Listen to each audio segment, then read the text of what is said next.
Bagiku itu reformasi jilid 2 itu adalah romantisme. Artinya romantisme gitu loh.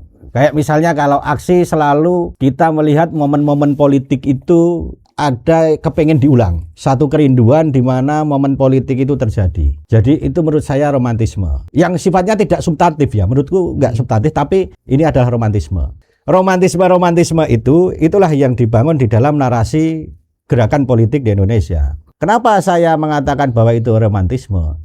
Ini adalah satu kerinduan di mana mahasiswa itu menginginkan satu perubahan yang dia inginkan. Kemudian muncullah yang namanya Gejayan Memanggil, reformasi jilid 2. Nah, reformasi jilid 2 ini menurut saya ini hanya soal romantisme yang tidak substantif. Sebagian mahasiswa itu tidak menemukan satu momentum yang kemudian ini menggerakkan. Maka dia akan nyari nih mistifikasi atau mitologi gerakan yang itu bisa menggerakkan massa kan. Nah, diambillah soal idiom-idiom yang romantisme yang memang dulu pernah terjadi dan itu bisa menghasilkan sesuatu, yaitu perubahan dari rezim Soeharto menuju rezim reformasi kan gitu kan.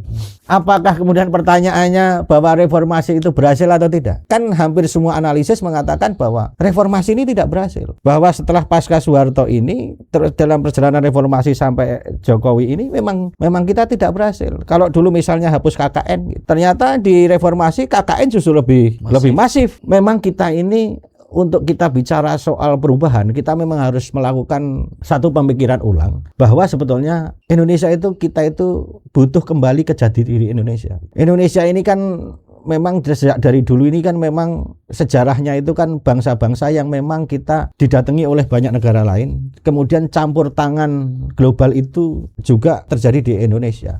Baik di dalam kerajaan sampai di dalam kolonial sampai ke Orde Lama, Orde Baru sampai reformasi. Kita ini nggak bisa hidup di dalam lingkungan yang kosong kan. Bahwa mahasiswa ini menurut saya juga harus merumuskan. Jangan kembali terjebak pada romantisme sebuah gerakan. Situasi zaman Soeharto sampai sekarang berbeda. Reformasi jilid 2 itu saya juga tidak melihat bahwa ini juga untuk menjatuhkan Prabowo. Dari statement-statement yang diucapkan itu lebih kepada tuntutan perbaikan. Jadi kan gini tuh. Program Prabowo ini kan sangat substantif ya, sangat ideologis, tetapi diimplementasinya itu kan amburadul kan.